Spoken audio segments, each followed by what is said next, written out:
San Francisco style. Eh bien bonjour, ici Serge d'Oregon Classic, venu inspecter aujourd'hui cette Chevrolet SS 396 de 1969.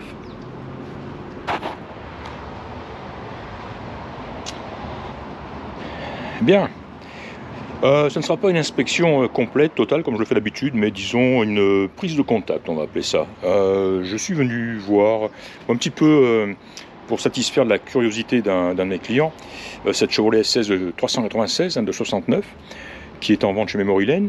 Je suis venu la voir, j'en ai fait un essai de conduite avec Ilan chez Memory Lane au volant. Vous l'aurez peut-être vu, vous aurez peut-être vu la vidéo que j'en ai fait sur Facebook. J'essaierai de mettre le lien de cette vidéo à la fin de celle-ci. Une voiture avec évidemment, sans doute, de grosses performances. Un véritable muscle car, comme on dit. Celle-ci est équipée de la boîte manuelle 4 vitesses. D'origine, même si le levier Hurst n'est pas d'origine. On voit aussi que le volant n'est pas d'origine, mais enfin, petite bricole. Mais ce qui fait l'intérêt de cette voiture, et on va le voir sur la petite affichette de Memory Lane, c'est le numbers matching en ce qui concerne le moteur. Donc c'est un, comment ils disent, alors correct number matching super sport, donc une vraie SS. Le big block de 396 cubic inch d'origine, développant 325 chevaux, une transmission manuelle 4 vitesses d'usine, voilà le fameux Hurst shifter, le levier de vitesse Hurst que j'ai déjà signalé. Le pont arrière est un 12 bolt. La Original Parchment Upholstery, donc l'intérieur, la sellerie est dite d'origine, et je veux bien le croire, de couleur parchment, avec appuie-tête. Sa couleur d'origine, elle a été repeinte donc en Garnet Red. Elle est équipée de freins à disque, de direction assistée, de freins à disque à l'avant, assisté aussi. Et voilà, body is very solid and straight, smooth, tight driving cheval. Effectivement. Alors cette voiture, à ma surprise, elle a été restaurée, disons repeinte, on va dire. Puisque l'intérieur n'a pas été touché apparemment, mais repeinte, c'était dans les années 80 il me semble, donc on parle d'une quarantaine d'années, et j'étais stupéfait parce que la carrosserie, la peinture est magnifique, magnifique, j'aurais jamais cru cela, donc c'était vraiment une peinture de très haute qualité, on la voit, ce rouge il est brillant, il est bien tendu. La voiture a été bien conservée parce que je n'ai pas aperçu de rayures, de coups. On ne parle même pas de rouille, évidemment, non. Fantastique. Le vendeur, dernier propriétaire, disait à Memory Lane que le ton en vinyle serait d'origine lui aussi, ce qui est vraiment difficile à croire, tant il est en très bon état.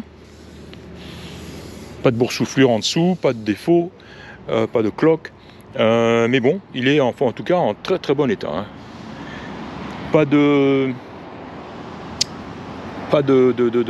défaut sur le pare-brise, éclats, rayures et compagnie, etc.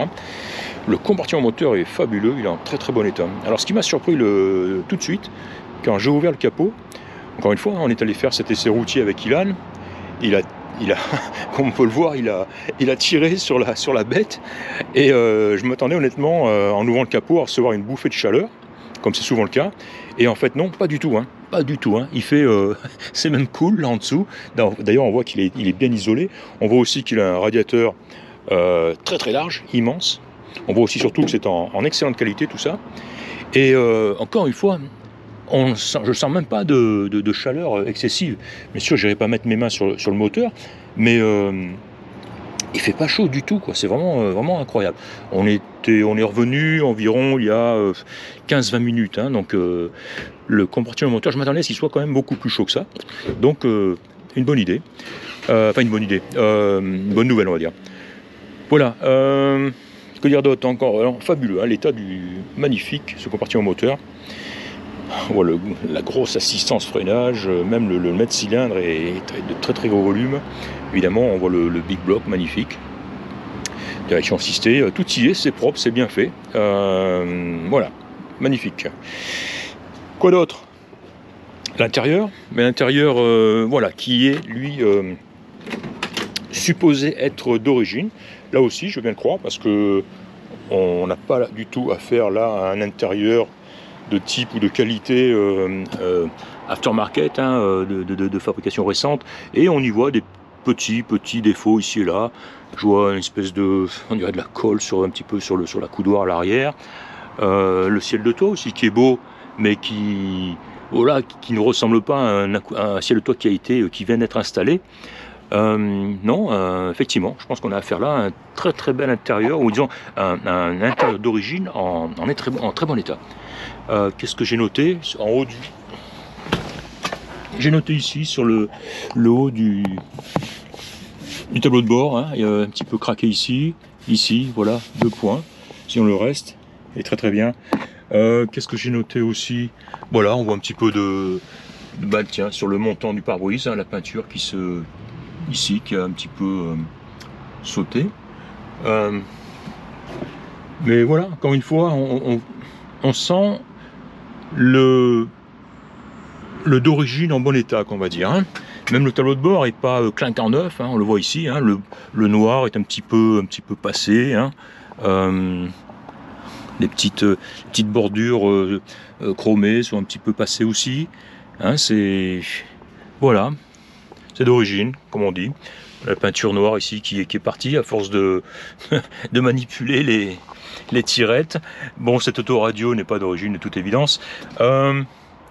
J'ai vu dans le coffre, on ira le voir aussi, je pense qu'il est connecté à un boîtier de CD, hein, dans le coffre. Donc ça a été bien fait. Voilà le fameux shifter Hurst. Et puis on voit un contour aussi qui a été installé. Comme je le disais aussi, le volant lui n'est pas d'origine.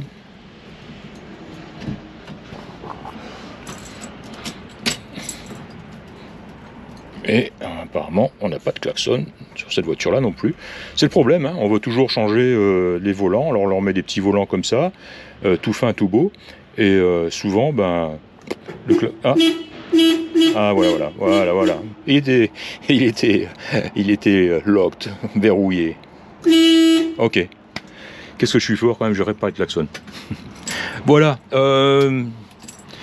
C'est tout, hein. Comme je le disais, c'est pas vraiment une inspection, c'est une grosse prise de contact, on va dire. Apprécier un petit peu la manière dont ça se ferme, hein, sans effort du tout. Et voilà le coffre dont je parlais, avec on y voit un ampli d'ailleurs, un ampli stéréo, le fameux CD changer là, une roue de secours, une housse. Donc voilà, tout y est, un joli coffre. Regardez, comme c'est beau, très beau. Voilà.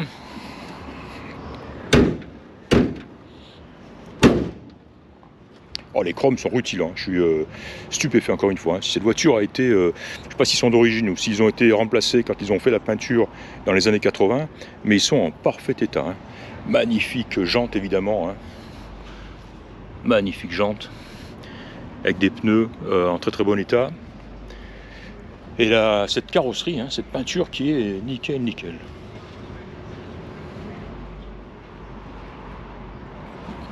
Et ça cause, hein, SS 396. Hop là. La voilà. Très beau spécimen, hein. Je vais encore en prendre quelques photos. Tiens, je vais un petit peu essayer de me coucher en dessous pour voir si le dessous de la voiture est en accordance avec le reste de la voiture. Mais je serais surpris que ça ne le soit pas. Voilà, et bien en attendant, j'espère que vous aurez apprécié cette petite présentation de cette Chevrolet Chevelle SS 396 de 1969. Et je vous dis à bientôt. Au revoir. Bon, ben, j'ai voulu m'en assurer, et confirmation, hein, elle est super sympa à conduire, hein. Elle est vraiment agréable.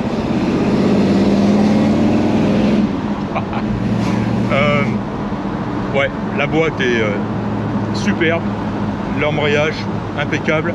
Direction juste ce qu'il faut, elle tire droit, juste assez de pression sur le volant, c'est vraiment agréable, très bon freinage, le moteur n'hésite pas, il tourne impeccablement, c'est vraiment du bonheur, hein, cette Chevrolet, hein, cette Chevelle, hein, vraiment du bonheur. Je vais arrêter là, c'est pas facile de conduire dans ces conditions quand on n'a pas toutes ses mains, mais encore une fois, confirmation, c'est de la bagnole.